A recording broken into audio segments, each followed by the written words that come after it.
IV hydration and therapy is exploding as an industry, with clinics promising to treat everything from hangovers to vitamin deficiencies and more. But our national investigative team discovered regulations aren't keeping up, with critics concerned that unlicensed or unsupervised providers might potentially put you at risk. Josie Stearman digs into that.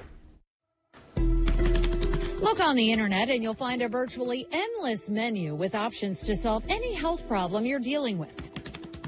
We found the outrageous and the ordinary, with treatments advertising help for everything from Alzheimer's and Crohn's to cancer, Parkinson's, and the common cold. Websites claiming they've got it in the bag at IV clinics and med spas that are popping up across the country. I think the problem is that it's become so prevalent that consumers make the assumption, well, surely if it's all out here, then it must be okay. As the president of the Texas Medical Board, Dr. Sharif Zafran knows otherwise. Because the way it is right now, it really is kind of a free-for-all. And our national investigative team discovered it's operating in a medical gray area. So the main worry is actually who is staffing them, who is deciding what kind of hydration therapy is being given. It became really something that we took even more seriously when we had a death that happened. It was a hit to the community. Felt like a ripple effect. It really was. It was like throwing a big rock in a pond. Jennifer Cleveland worked for radio station owner Buzz Russell doing sales. A new client, a med spa offering IV treatments, would be one of her first and her last. You don't expect to get that call. And so now we're trying to figure out, okay, what went wrong? In July 2023, Jennifer visited her client, Lux Med Spa. Records from the Texas Medical Board show she got a fairly common IV infusion from the owner, whose attorney says she was a phlebotomist, the kind of medical professional who draws blood.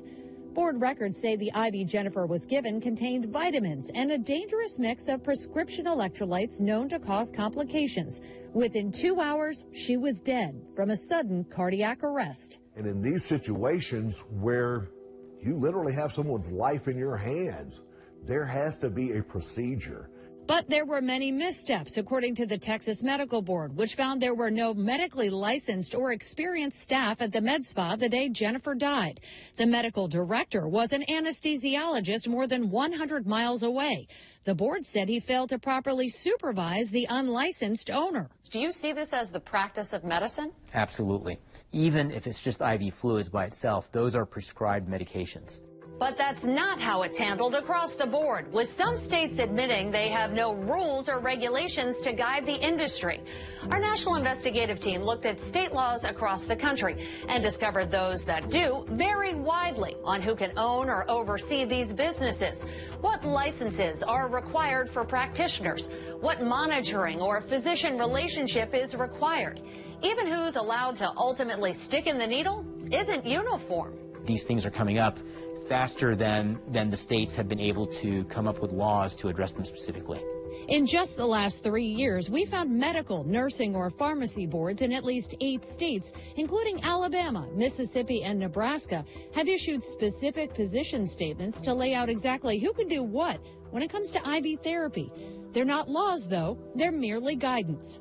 I think they help quite a bit. I think, it empowers us as physicians and as practitioners to say, okay, we see what you need and what you want. We will build around that.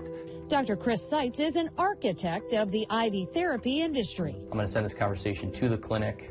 He sits on the scientific advisory board of the American IV Association, a group created by the industry.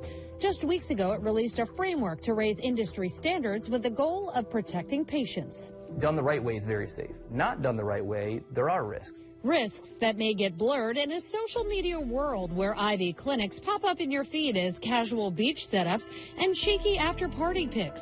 But no matter where the drip happens, Seitz and the IV Association say there have to be clear protocols in place, licensed providers, and actual medical evaluations done before treatment. We believe as a scientific committee that there needs to be a patient-provider relationship established. But not everyone is operating to his standards.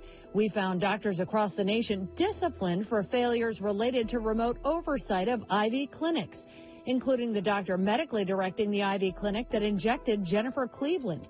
His license was initially suspended, then restricted. There has to be accountability in this because we're talking about people's lives.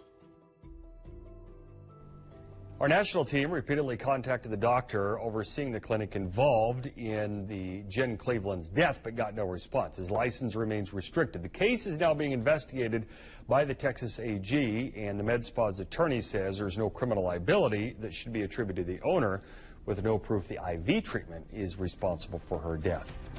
Well, if you have a story, we do want to hear from you. Call us or email us is the best way. Investigators at the address you see on your screen there. We'll look into any of your issues for the next Factfinder Investigates.